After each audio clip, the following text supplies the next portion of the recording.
Hello students, I am Praveen Jahangir.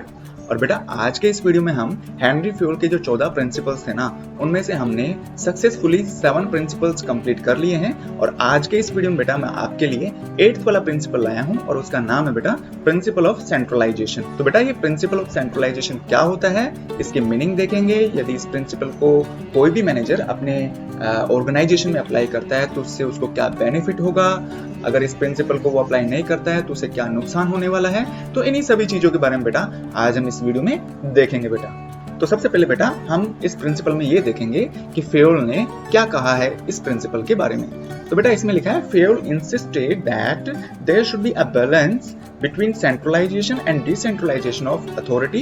Authority means taking decision in an organization. तो बेटा Henry fuel ने ये कहा था कि किसी भी ऑर्गेनाइजेशन में किसी भी चीज पर अगर डिसीजन लेना हो या अपने पावर का इस्तेमाल करना हो तो उसके लिए बेटा सेंट्रलाइजेशन और डिसेंट्रलाइजेशन में एक परफेक्ट बैलेंस होना चाहिए। मतलब ये नहीं होना चाहिए बेटा कि एक मैनेजर सारे डिसीजन खुद ही ले रहा है। उसे ये कोशिश करनी चाहिए कि जो इंपॉर्टेंट डिसीजंस है ना बेटा वही वो खुद ले, ताकि उसका टाइम बचे और जो डिपार्टमेंटल लेवल पर जो डिसीजन लिए जाते हैं वो डिपार्टमेंटल मैनेजर्स को वो सौंप दें। हाँ बेटा मुझे पता है कि ये सेंट्रलाइजेशन और डिसेंट्रलाइजेशन जो अभी मैंने ये दो वर्ड यूज किए ना, तो आपको शायद इनका मीनिंग नहीं पता चल रहा होगा और आप सोच रहे हैं यार सर क्या बोल रहे हैं, सेंट्रलाइजेशन कभी बोलते हैं डिसेंट्रलाइजेशन। तो बेटा सबसे पहले हम देख लेते हैं सेंट्रलाइजेशन का मतलब क्या होता है बेटा। When all the power of taking decisions are in the hand of top level managers it is called centralization. तो बेटा किसी भी ऑर्गेनाइजेशन में किसी भी चीज पर डिसीजन लेना हो तो डिसीजन लेने का पावर केवल और केवल टॉप लेवल के मैनेजर्स के पास में ही हो तो इस चीज को हम क्या बोलते हैं बेटा, सेंट्रलाइजेशन।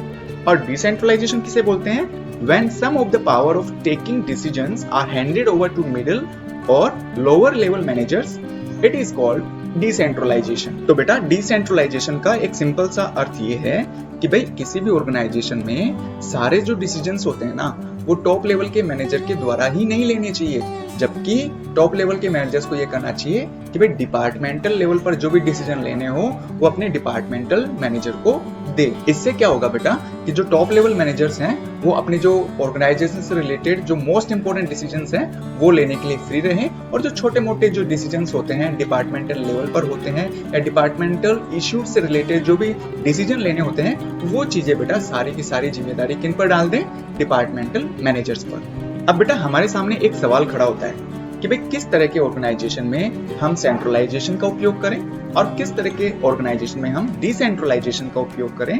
तो बेटा इस चीज को ध्यान में रखते हुए हमें कुछ फैक्टर्स को दिमाग में लाना पड़ेगा कि कुछ ऐसे फैक्टर्स हैं, यदि आपको फैक्टर पता चल गए तो आप इस चीज को लेकर सुनिश्चित हो जाएंगे कि भाई हाँ इस डिपार्टमेंट में या फिर इस ऑर्गेनाइजेशन में हमें सेंट्रलाइजेशन का यूज करना है और इस वाले डिपार्टमेंट में या इस ऑर्गेनाइजेशन में हमें डिसेंट्रलाइजेशन का यूज करना है।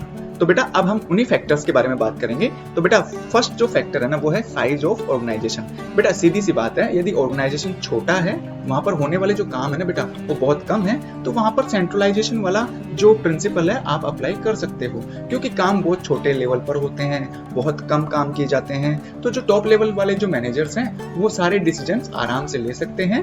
यदि बेटा ऑर्गेनाइजेशन की साइज बड़ी है, बड़ा ऑर्गेनाइजेशन है, बड़ी कोई कंपनी है, तो बेटा वहां पर बहुत सारे काम करने पड़ते हैं टॉप लेवल मैनेजर्स को, तो उनके ये बस की बात नहीं होती है कि वो हर छोटे छोटे डिसीजन भी वो खुद लें।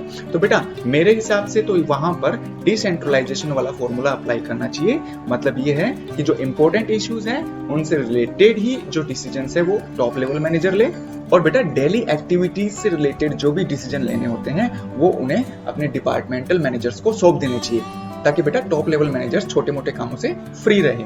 इस चीज को बेटा हम एक एग्जांपल से समझते हैं। सपोज करिए कि किसी ऑर्गेनाइजेशन में प्रोडक्शन एक डिपार्टमेंट है, वहां पर एक एम्प्लॉय प्रोडक्शन करने का काम कर रहा है। अब जरा सोचो उसके पास में मटेरियल खत्म हो गया तो वो आगे प्रोडक्शन कंटिन्यू कर ही नहीं सकता।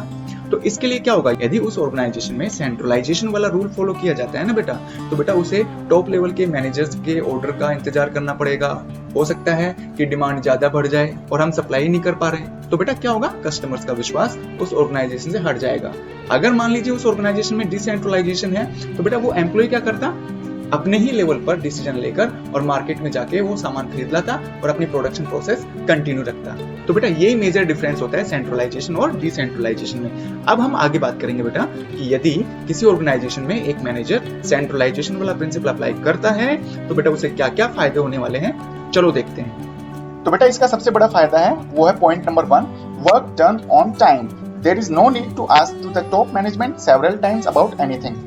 तो बेटा डिपार्टमेंट में काम करने वाले जो एम्प्लॉयज होते हैं उन्हें टॉप लेवल मैनेजर से किसी भी चीज के बारे में बार बार पूछने की जरूरत नहीं है। यदि किसी भी चीज का कोई इशू उनके सामने आता है तो वो अपने लेवल पर डिसीजन लेकर उसको शॉर्ट आउट कर सकते हैं। सेकंड है बेटा motivation to lower level managers. यदि बेटा किसी ऑर्गेनाइजेशन में मैनेजर्स ने डिसेंट्रलाइजेशन कर रखा है तो बेटा इसका सबसे बड़ा फायदा ये होता है कि जो लोअर लेवल मैनेजर्स हैं या जो एम्प्लॉयज हैं वो अपने आप को मोटिवेटेड फील करते हैं। उन्हें ये लगता है बेटा कि भाई वो भी क्या है, एक ऑर्गेनाइजेशन के इंपॉर्टेंट पार्ट है, कि वो भी बेटा अब डिसीजन ले सकते हैं। उन्हें ये फील होगा कि बेटा कि वो भी ऑर्गेनाइजेशन के एक मैनेजर के तौर पे काम कर रहे हैं। थर्ड बेनिफिट है बेटा no burden for top level managers. Top level managers start to concentrate on important issue of organisation.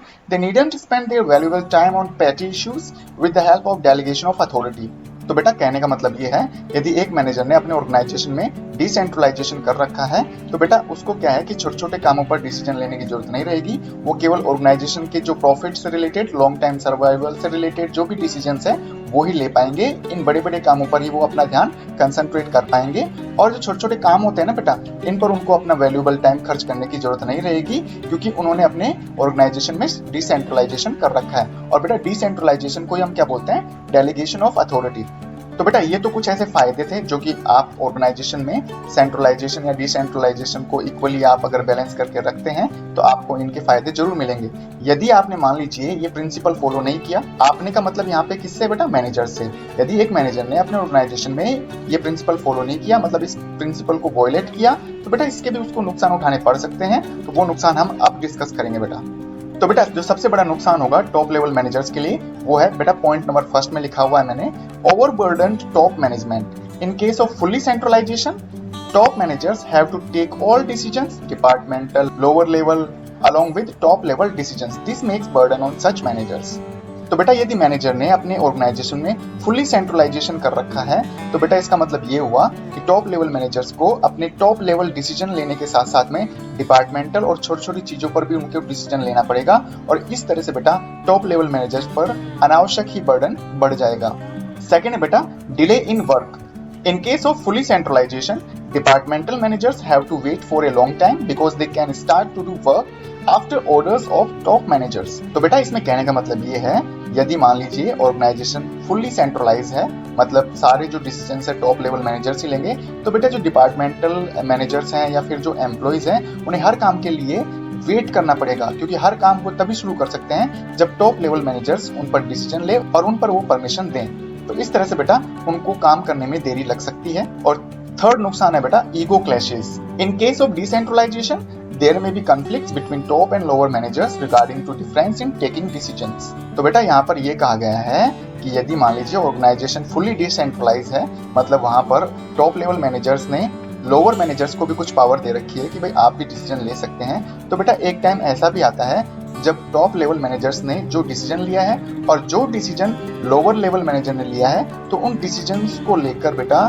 Top और लोअर और मिडिल लेवल के जो मैनेजर्स हैं उनमें ईगो क्लैशेस हो सकते हैं। बेटा टॉप लेवल मैनेजर्स ये सोच सकते हैं कि देखो इस टॉपिक पर या इस काम पर मैंने ये डिसीजन लिया, जबकि उस एम्प्लॉय ने अलग डिसीजन लिया था, और उस एम्प्लॉय ने मेरा डिसीजन न मानकर केवल खुद का डिसीजन उसने फॉलो किया। तो इस चीज को लेकर बेटा टॉप लेवल मैनेजर्स के दिमाग में एक ईगो क्लैश भी हो सकता है।